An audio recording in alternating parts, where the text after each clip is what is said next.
Welcome. If you want more privacy on Snapchat, especially when it comes to typing notifications showing up on your lock screen, you're in the right place.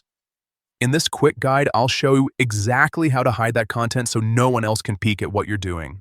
Let's get started. First, grab your phone and head over to your settings. This is where all your app controls live, and it only takes a few taps to adjust everything. Once you're in settings, scroll down and tap on apps. Here, you'll see a full list of all the apps installed on your device. Now, find and tap on Snapchat. This will open the app-specific settings where you can manage permissions and notifications. Next, tap on Notifications. This section controls how Snapchat alerts appear on your phone. From here, look for notification categories and tap on it. This is where Snapchat separates different types of notifications, so you can customize each one individually. Now, tap on Typing.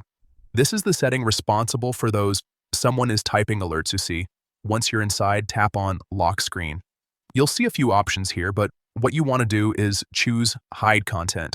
This will make sure that even if a typing notification appears, the details won't be visible on your lock screen.